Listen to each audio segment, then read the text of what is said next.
This video is sponsored by Squarespace. With Apple's announcement of the new iPhone 16 and 16 Pro and the new camera control button, Apple is really pushing for mobile photography on the iPhone. I'm actually a huge fan of mobile photography, even as a wedding photographer. So let's talk about some tips to make your mobile photography better. Keep in mind these tips are coming from a professional photographer who's been a wedding photographer for 10 years. A lot of people think that you can't take great photos on your iPhone, but really the best camera is the one that you have with you. So let's start out with the first tip, which is the shoot in RAW. Now, if you're not familiar with what RAW photos are versus JPEG photos, let's talk about that really quickly. RAW photos are a photo format that will give you the full information that your camera is actually taking. This gives you a better range for editing your photos, whereas JPEG photos are already baked in and you don't have as much of a range for editing your photos. The best way I like to explain it is the difference between a cake that is made and a cake that isn't made.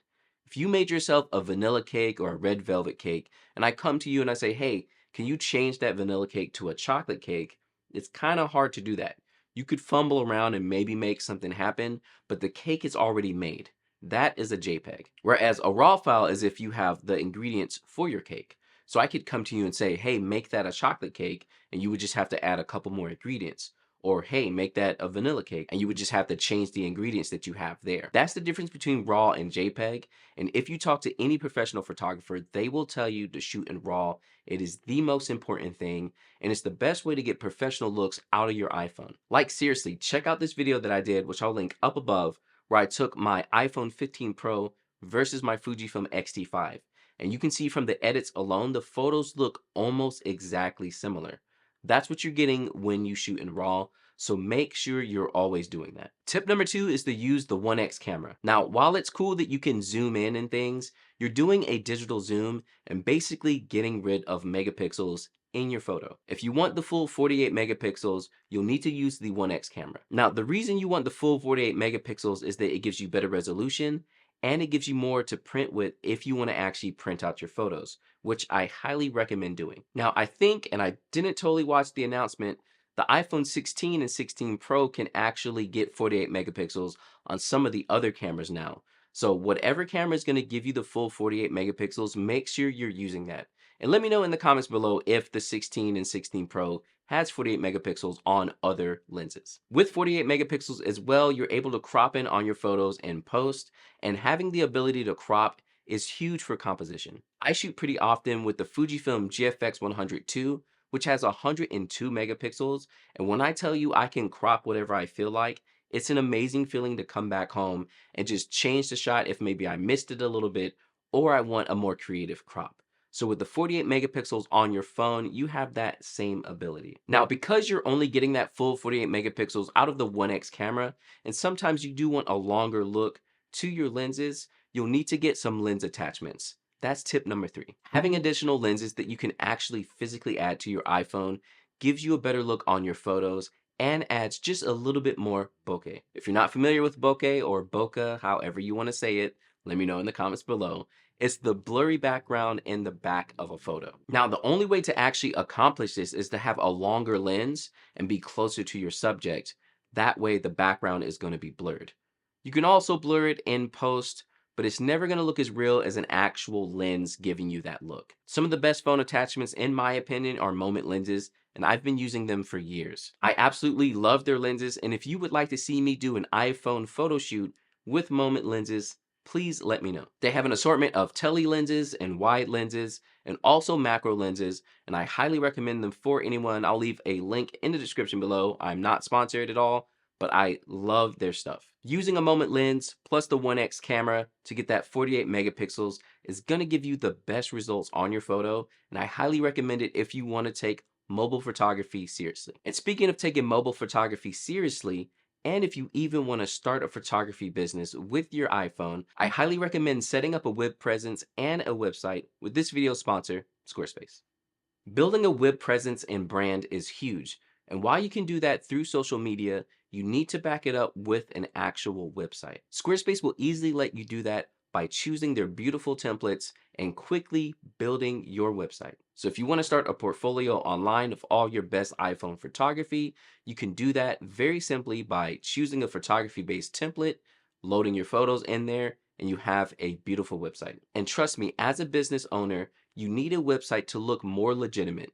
If you're trying to make money with your mobile photography and you don't have a website, people are going to just treat you like a person with a phone, which everyone basically has one at this point.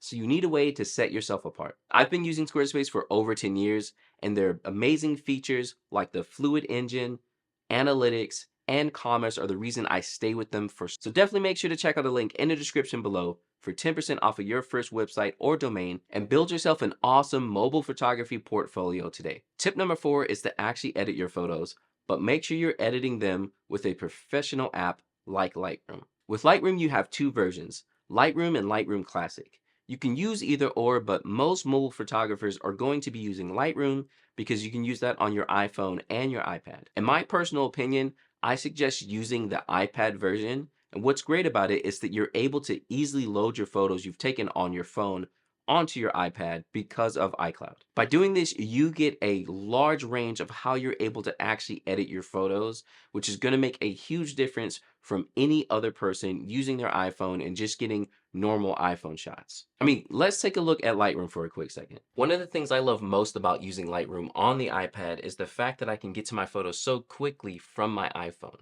So you're already shooting in RAW and you're able to pull it right into Lightroom and professionally edit your photos. You can see here, if I go ahead and hit the import button from the device, and I have all my different photos here, but let's say I want to get only to the raw photos. If I hit the three dots in the top right, you'll see here I have options for photos, videos, RAWs, and screenshots. So I'm only going to show my raw photos. You can see here now that everything that's showing up has DNG on it or RAW. DNG is Lightroom's RAW version. That's what your phone is actually going to be taking, or you'll see stuff that says RAW. And I can go through here and just import the photos that I've already shot in RAW to go ahead and edit. Some of these photos in this section are from an actual session I did where I took my iPhone against my XT5. I talked about that earlier. And so if I wanted any of these shots, I can just easily come in and select them.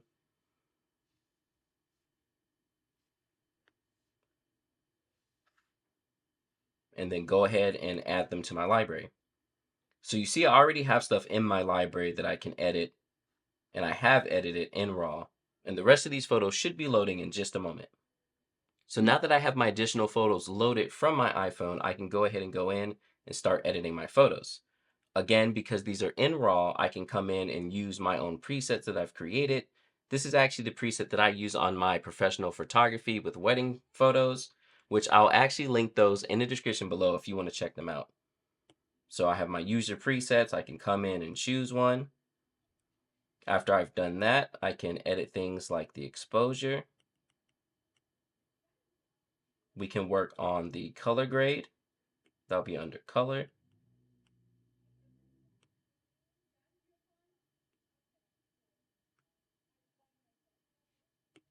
I can also work on the shadowing and things.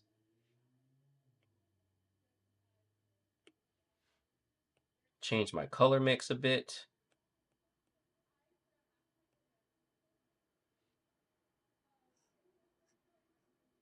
I can add features like grain if I want to, work on my sharpening, noise reduction, just like you would with a professional photo. And then you even have cool options like adding in background blur. So for background blur, if I go to this little drop, you can see I can add the blur amount. And you want to only add just a little bit because if you put too much, it's going to look fake. But the Lightroom blur effect is actually really good, and it gives that extra pop to your photos to make them look more like a professional camera. The biggest thing to remember here is you can see this is even way too much on this photo. You need to add just a tiny bit because if you're shooting with that 1x lens and you have wider shots, having too much background blur is going to look fake. So that's why we want to put just enough, just a little touch to give it that realistic look. You can see on this photo, I did the same thing. There's a little bit of background blur on it just to give it enough of a look like a real camera. And you can get some really great results when you're actually shooting in RAW and editing on your iPad. Now, with all those extra tools for post production, you also need to think about what you're doing while you take your photos. So, tip number 5 is to use an app that will let you set your settings while you're taking your photos. Using the normal iPhone app is nice and it's quick and easy. However, you're not able to actually control the settings, which can make a huge difference on how your photo looks. If you're looking to learn more about photography, starting here and understanding the settings is going to set your photos apart from anyone else using an iPhone. So moment lenses that I talked about earlier actually makes an app as well that lets you set your settings while you're using the app. And this is huge. Setting your shutter speed, your ISO, your aperture, all these things make a huge difference on how your photo looks. And if you're not familiar with the exposure triangle, definitely check out my video up above on that will help you understand these settings. This, in my opinion, is going to make a huge difference in your mobile photography and take you on to the level of an actual photographer, not just a person with their iPhone taking pictures. You'll be able to do things like shutter drag so you can get those cool lights when a car drives by at nighttime. You'll be able to take slow shutter shots so you can get the waterfall looking all like creamy and things, you know?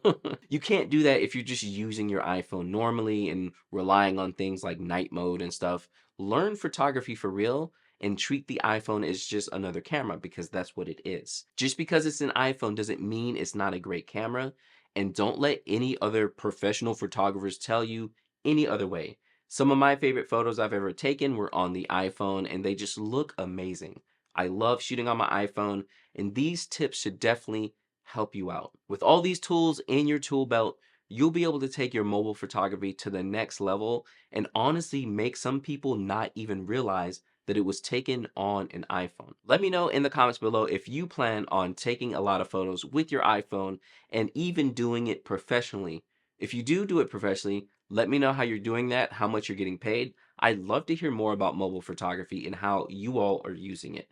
And if you want to see more about wedding photography with real cameras, you can check out my playlist here and watch some behind the scenes of me working at a wedding day.